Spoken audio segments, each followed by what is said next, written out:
Ayun, magandang morning na naman mga kaibigan. So, biyahe tayo pa pauwi ng Luna at meron tayong nadaanan dito na flat ang kanilang motor, kaya tayo i-try natin tumulong pero dati na natin ginagawa. Kaya ayun, kasi wala na talaga silang kumbaga remedyo at tayo'y meron tayong tawag nito, reserba na talagang nire-reserve natin pag meron tayong biyahe. Kaya ayun, tutulungan natin si Sir. Ayan, nag-helmet siya, ayaw niyang makita ang kaming pagmumukha. Napakagwapo nitong lalaking ito at yung kasama niya. So ayan guys, buti na lang may sasakyan pala. Meron tayong extra na tawag ito na gulong. Yan, yun. So andito sa may ayun, idol sabi ni Sir. Ayan. Ayan. So ayun, mahirap daw yung daan, yung kalsada. So ito guys, itulungan niya kami. Oh, na-flop. Ayan. Hey, paano ka dyan? Wala. Sige, okay mo. Ayan, may tutulong sa atin, no? Oh. Ayan, meron tayong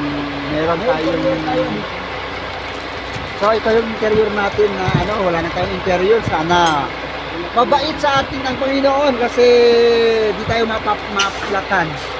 So ipalibre na lang natin yung gulong na extra natin kay Sir. Tapos ayan siya, nagbababay.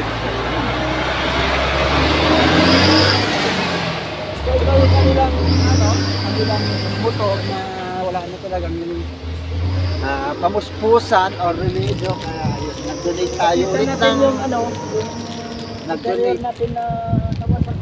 nag-donate tayo ng gulong or interior para sa kanilang paglalakbay papuntang, hindi ko alam kung saan sila pupunta. Grabe ang ng interior. Ayun, talaga sumabog. Ayan, talagang punit na punit, sumabog, buong buo po sumabog kanilang interior. Kaya ayun. So ayan, lang yun, gulong lang yun. Kaya tutulong pa rin tayo hanggat kaya natin. So again guys, sa mga hindi pa po nakapag-subscribe sa aking YouTube channel, paki-follow naman na po ako kasi marami tayong shout out nga po pala sa inyo pong lahat. God bless po and maraming thank you. Good morning.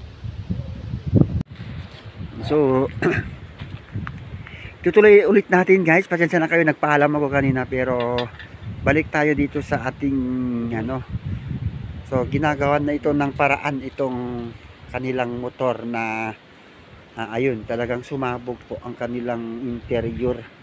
Buti na lang tayo'y bumiyahe at tayo'y pinara, mapalad tayo kasi meron tayong ekstrang interior. Kaya ayun, pinahiram o binigay na lang natin. Huwag na natin isipin yung pambayad, mas maraming grasa, mas maraming papalit kapag tayo'y mabait. So sana mas madami akong pera at mas madami akong matulungan gaya nila or gaya ng iba dyan. Siya yung gwapo dati at mas gwapo ngayon itong nag-helmet ulit. Ayaw niya makita ang kanyang pagmumukha. Dapat nagamuin.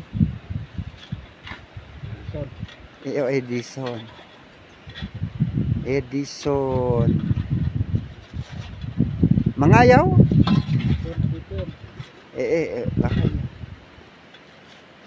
Siya po si Edison Aliten from Ferdinand, Kalanasan, Apayao. He believed in the saying that ang taong mataas ang pangarap sa lupa'y lagapak. Kaya hindi siya masyadong simple lang siya mga kaibigan at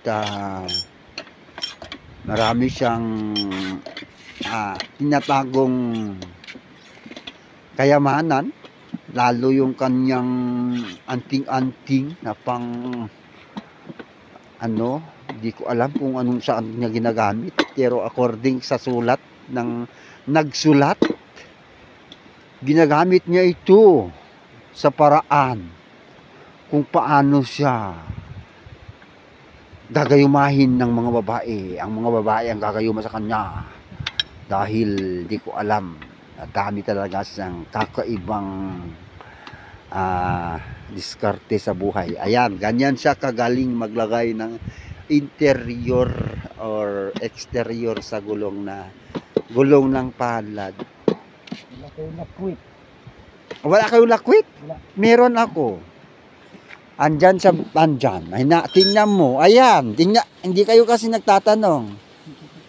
So, lahat pahiram natin. May lakwit ako dyan, pero nadaki. Ayun. Ay, wala pala. Asan yun? Nangala. Hoy, mawama.